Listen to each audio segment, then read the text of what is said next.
about 200 people attended a 10th anniversary celebration for women in Hollywood, a nonprofit that advocates for gender parity in the film industry, at the ArcLight Hollywood on Wednesday.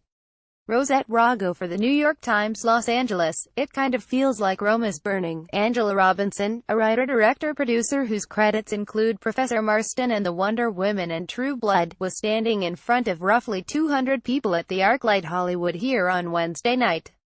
And, like most people in the audience, she had Harvey Weinstein and the sexual misconduct bonfire that is raging in the entertainment industry on her mind. "I've been reeling like everybody else," Ms. Robinson said. "I don't know when the fire is going to stop.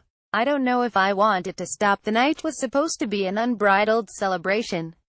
Ms. Robinson was being honored alongside 6 other female filmmakers and women's rights proponents at a ceremony and fundraiser. It was held by Women in Hollywood, a 10-year-old nonprofit that advocates for gender parity in the film business. "I spend all my time saying how much things need to change," said Melissa Silverstein, the organization's founder. "It was time to celebrate the endurance of our movement. I spend all my time saying how much things need to change," said Melissa Silverstein, the founder of Women in Hollywood. "It was time to celebrate the endurance of our movement." Amy Lombard for the New York Times. But that was before the New York Times and the New Yorker revealed sexual harassment and rape allegations against Mr. Weinstein going back decades, triggering criminal investigations and prompting a torrent of women to come forward with accounts of abuse by other powerful men in Hollywood and beyond. Talk of the reckoning has essentially overtaken all else in the movie capital in recent weeks. "These last couple weeks have unmoored the industry," Ms. Silverstein said in a somber tone during her opening remarks. "But the revelations about Mr. Weinstein and others," she quickly added, "should be seized upon as a real opportunity to push for systemic change. A global conversation about sexual harassment, toxic masculinity and the institutional sexism that envelops the industry is much needed," she said. Some women in the audience raised a fist in solidarity. One shouted, "Topple the patriarchy." A few men shifted uncomfortably in their seats.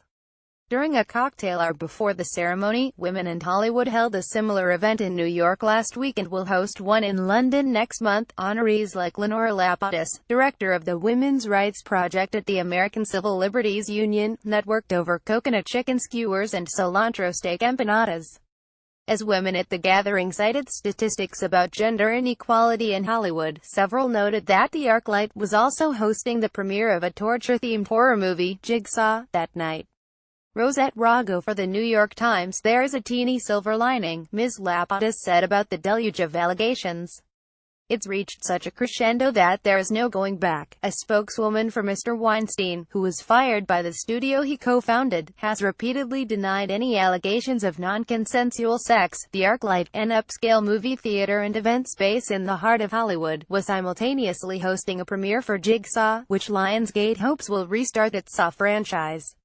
As women at Ms. Silverstein's gathering cited statistics about gender inequality and moviedom, women buy 50% of movie tickets in the United States, but only 7% of the 250 top-grossing films in 2016 were directed by women. Several dryly noted that it seemed appropriate to have a torture-themed horror movie as a backdrop. One honoree, Stacey L. Smith, an associate professor at the University of Southern California and author of damning reports about gender discrimination in the movie and television business, called Hollywood a cesspool of humanity. But Ms. Smith had high praise for Ms. Silverstein, whom she referred to as the entertainment industry's chief agitation officer. Ms. Silverstein, who grew up on Long Island and works from her Brooklyn apartment, has long focused on women's causes. After graduating from Brandeis University in 1989 and earning a master's degree from Columbia University in 1993, she worked for organizations like the Ms. Foundation and the White House Project, a now-defunct nonprofit dedicated to increasing female representation in business and government.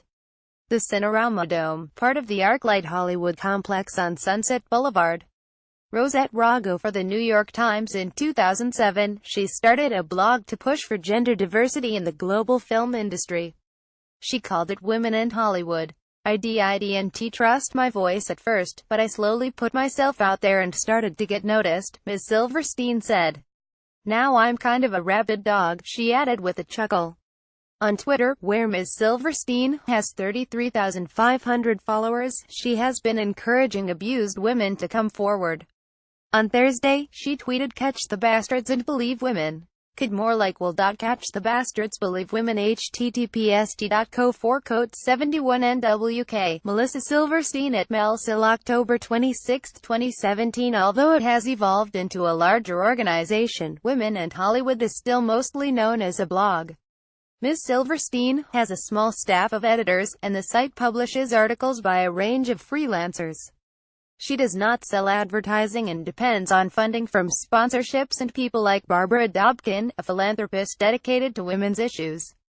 Ms. Silverstein is also artistic director and co-founder of the Athena Film Festival, which programs films, like Suffragette and Hidden Figures, that highlight women in leadership roles. The 8th annual festival will take place at Barnard College in February. "I do this work because movies are our cave paintings," Ms. Silverstein said. "And there are still so many stories that are missing. We are desperate for diverse stories from diverse points of view."